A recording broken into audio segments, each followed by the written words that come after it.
আসসালামু আলাইকুম। আমরা জানবো আন্তর্জাতিক অঙ্গনে বাংলাদেশের অবস্থান। চ্যানেলটি সাবস্ক্রাইব করে সাথেই থাকবেন। বাংলাদেশের প্রথম কোন আন্তর্জাতিক সংস্থার সদস্য লাভ করে? কমনওয়েলথের। বাংলাদেশ কবে কমনওয়েলথের সদস্য লাভ করে? 1972 সালে 18 এপ্রিলে। বাংলাদেশ কমনওয়েলথের কততম সদস্য? কমনওয়েলথের 34তম সদস্য। বাংলাদেশ কমনওয়েলথে যোগদানের প্রতিবাদে কোন দেশ কমনওয়েলথ ত্যাগ করেছিল? পাকিস্তান। বাংলাদেশ কমনওয়েলথের 34তম সদস্য। যদি 34তম না থাকে তাহলে 32তম উত্তর দিতে হবে প্রচলিত উত্তর হিসেবে। বাংলাদেশকে কবে জাতিসংঘের স্থায়ী পর্যবেক্ষক রাষ্ট্রের মর্যাদা লাভ করে? বাংলাদেশ কবে জাতিসংঘের স্থায়ী পর্যবেক্ষক রাষ্ট্রের মর্যাদা লাভ করে? 1972 সালে 17 অক্টোবরে। বাংলাদেশকে কবে জাতিসংঘের সদস্য বাংলাদেশ কবে জাতিসংঘের সদস্য লাভ করে? 1974 সালে 17 সেপ্টেম্বরে। বাংলাদেশ জাতিসংঘের 136তম সদস্য। বাংলাদেশ জাতিসংঘের কততম অধিবেশনে সদস্য লাভ করে? 29তম অধিবেশনে। কোন দেশ বাংলাদেশের জাতিসংঘের সদস্য লাভের সময় ভেটো প্রদান করে? চীন। বাংলাদেশের কোন রাষ্ট্রপ্রধান প্রথম জাতিসংঘের সাধারণ পরিষদে প্রথম বাংলায় বক্তৃতা দেন? যদিও বর্তমানে আসবে না। মুজিবুর রহমান প্রথম জাতিসংঘের সাধারণ পরিষদে বাংলায় ভাষণ দেন 1974 সালে 25 সেপ্টেম্বরে। জাতিসংঘের সাধারণ পরিষদে প্রথম বাংলায় ভাষণ দেন। জাতিসংঘের সাধারণ পরিষদে কততম অধিবেশনে বাংলায় ভাষণ দেন? 29তম অধিবেশনে। এগুলো বর্তমানের জন্য অনুপযোগী।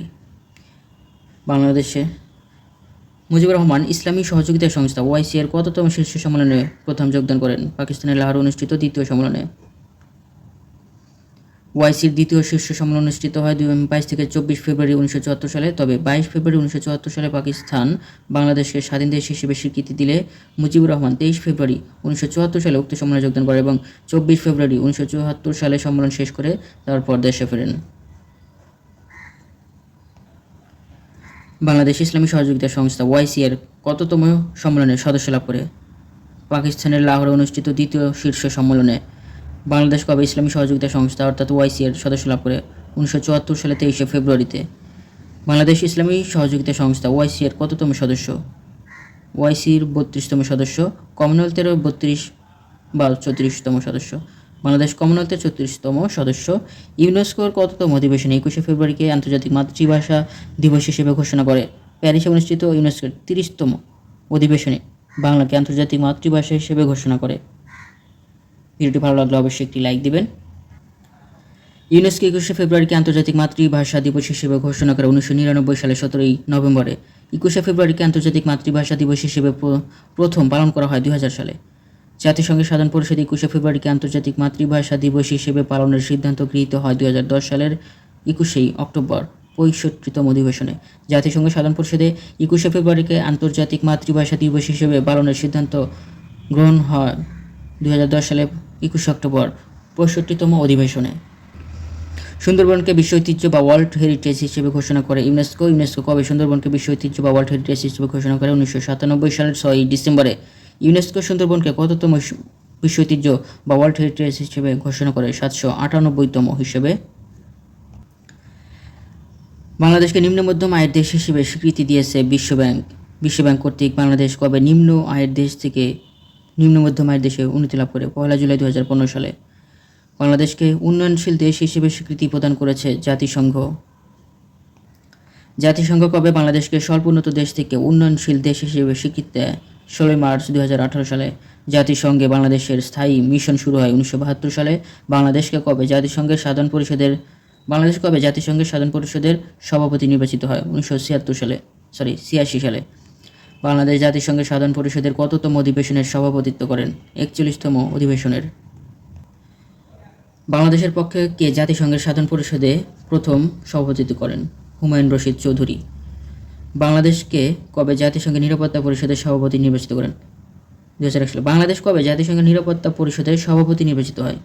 2001 সালে। বাংলাদেশের পক্ষে কে প্রথম জাতিসংঘের নিরাপত্তা পরিষদের সভাপতিত্ব করেন? আনোয়ারুল করিম চৌধুরী। বাংলাদেশ এ পর্যন্ত কতবার জাতিসংঘের নিরাপত্তা পরিষদের বা স্বস্তি পরিষদের অস্থায়ী সদস্য হিসেবে নির্বাচিত হয়? 2 বার। বাংলাদেশ কোন সময়ের জন্য জাতিসংঘের নিরাপত্তা পরিষদের অস্থায়ী সরকার হিসেবে নির্বাচিত হয়? অস্থায়ী সদস্য হিসেবে নির্বাচিত হয়। প্রথম 1989 থেকে 1980, মেয়াদ দ্বিতীয় মেয়াদ 2000 থেকে 2001 মেয়াদে। বাংলাদেশ প্রথম জাতিসংঘের শান্তিরক্ষা কার্যক্রমে অংশগ্রহণ করে 1988 সালে ইরান ইরাক যুদ্ধে। বাংলাদেশের প্রথম জাতিসংঘের কোন শান্তিরক্ষী মিশনে অংশগ্রহণ করে? ইউনিমব। বাংলাদেশ পুলিশ সর্বপ্রথম কবে জাতিসংঘের শান্তিরক্ষা কার্যক্রমে অংশগ্রহণ করে? 1989 সালে নামিবিয়ার শান্তি মিশন আনট্র্যাক এর মাধ্যমে। বাংলাদেশ পুলিশ সর্বপ্রথম জাতিসংঘের শান্তিরক্ষা মিশনে অংশগ্রহণ করা হচ্ছে 1989 সালে। আর সেনাবাহিনী জাতিসংঘের শান্তিরক্ষা মিশনে কাজ করে প্রথম 1988 সালে। জাতিসংঘে বাংলাদেশের প্রথম স্থায়ী প্রতিনিধি হচ্ছে এএস করিম সৈয়দ আনোয়ারুল করিম। জাতিসংঘে বাংলাদেশের প্রথম নারী স্থায়ী প্রতিনিধি ছিলেন ইসমাত জাহান। জাতিসংঘে বাংলাদেশের চাঁদার পরিমাণ 0.01%। সহজ মনে রাখুন এভাবে 100/1 বাংলাদেশ কোন সংস্থার সেক্রেটারি জেনারেল রূপে কাজ করে? UNCTAD। বাংলাদেশ কত সালে ইসলামী সহযোগিতা সংস্থা অর্থাৎ OIC এর সদস্য লাভ করে? 1974 সালে 23 ফেব্রুয়ারিতে। বাংলাদেশ কবে আন্তর্জাতিক খাদ্য ও কৃষি সংস্থার অর্থাৎ FAO এর সদস্য লাভ করে? 12 নভেম্বর 1973 সালে আন্তর্জাতিক খাদ্য ও কৃষি সংস্থার সদস্য লাভ করে। বাংলাদেশ কত সালে বিশ্ব বাণিজ্য সংস্থা ওয়ার্ল্ড ট্রেড অর্গানাইজেশনের সদস্য লাভ করে? 1995 সালে 1 জানুয়ারিতে। বাংলাদেশ উন্নয়ন ফোরামের সমন্বয়কারী কোন সংস্থা? বিশ্ব ব্যাংক। বাংলাদেশ ভারত মৈত্রী চুক্তি স্বাক্ষরিত হয় 19 মার্চ 1972 সালে। বাংলাদেশ ভারত মৈত্রী চুক্তি 19 মার্চ 1972 সালে স্বাক্ষরিত হয়। বাংলাদেশ ভারত মৈত্রী চুক্তি স্বাক্ষরিত হয় কত বছরের জন্য? 25 বছরের জন্য। গঙ্গা পানি চুক্তি স্বাক্ষরিত হয় 12 ডিসেম্বর 1996 সালে। গঙ্গা পানি চুক্তি স্বাক্ষরিত হয় 12 ডিসেম্বর 1996 সালে। ফোবানা কি? আমেরিকার বসবাসকারী বাংলাদেশিদের একটি বেসরকারি সংস্থা হচ্ছে ফোবানা। বাংলাদেশ স্যাটেলাইটের যুগে প্রবেশ করে 57তম দেশ হিসেবে 2018 সালে 12 মেতে। বিভিন্ন আন্তর্জাতিক সংস্থায় বাংলাদেশের সদস্য লাভ। কমনওয়েলথের সদস্য লাভ করে 18 এপ্রিল 1972 সালে। IMF এর সদস্য লাভ করে 17 আগস্ট 1972 সালে। ওয়ার্ল্ড ব্যাংক অর্থাৎ IBRD এর সদস্য লাভ করে 1972 সালের 17 আগস্টে। UN এর সদস্য লাভ করে 17 সেপ্টেম্বর 1974। ইউনেস্কোর হচ্ছে 27 অক্টোবর 1972 সালে। ইউনেস্কোর সদস্য লাভ করে। ILO এর সদস্য লাভ করে 1972 সালে। WS এর সদস্য লাভ করে 1972 সালে। IAEA এর সদস্য লাভ করে 1972 সালে। GATT এর সদস্য লাভ করে 1972। ID এর সদস্য লাভ করে 1972। আনটাইড এর সদস্য লাভ করে 1972। কলম্বো প্ল্যান 1972। ন্যামের সদস্য 1973। FAO এর সদস্য লাভ করে 1973। ADB 1973। Red cross and red ক্রিসেন্টের সদস্য লাভ করে 1973 সালে। OIC এর সদস্য লাভ করে 23 ফেব্রুয়ারি 1974 সালে। IDB এর সদস্য লাভ করে 1974 সালে। G77 এর সদস্য হয় 1976 সালে। ফিফা এর সদস্য লাভ হয় 1976 সালে। ইন্টারপোলের সদস্য লাভ করে 1976 সালে। ইফাদের সদস্য লাভ করে 1977 সালে। International fund for agricultural development উইপোর সদস্য লাভ করে 1985 সালে। সার্কের সদস্য লাভ করে 1985 সালে। ICC ইন্টারন্যাশনাল ক্রিকেট কাউন্সিলের সহযোগী সদস্য হয় 1977 সালে। ICC international cricket council one day cricket status লাভ করে 1997 সালের 15 জুন। ওয়ানডে ICC ক্রিকেট কাউন্সিলের টেস্ট স্ট্যাটাস লাভ করে 2000 সালের 26 জুন। ওয়ানডে হচ্ছে 1997 সালের 15 জুন। আর টেস্ট ক্রিকেটের স্ট্যাটাস লাভ করে 2000 সালের 26 জুন। ICC এর পূর্ণ সদস্য লাভ করে 26 জুন 2000 সালে। টেস্ট স্ট্যাটাস মর্যাদা লাভ করে এবং ICC পূর্ণ সদস্য লাভ করে সেম ডেজ অর্থাৎ 2000 সালের 26 জুন। অলিম্পিক IOC অলিম্পিকে সদস্য হয় 1980 সালে। WTO ওয়ার্ল্ড ট্রেড অর্গানাইজেশন 1995 সালে 1 জানুয়ারি। বিমস্টেকের সদস্য 1997 সালে। BBIN বাংলাদেশ ভুটান ইন্ডিয়া নেপাল এর সদস্য লাভ হয় 1997। D8 এর সদস্য হয় 1997 সালে। আন্তর্জাতিক অপরাধ আদালত ICC 2010 সালে। ASEM 2012 সালে।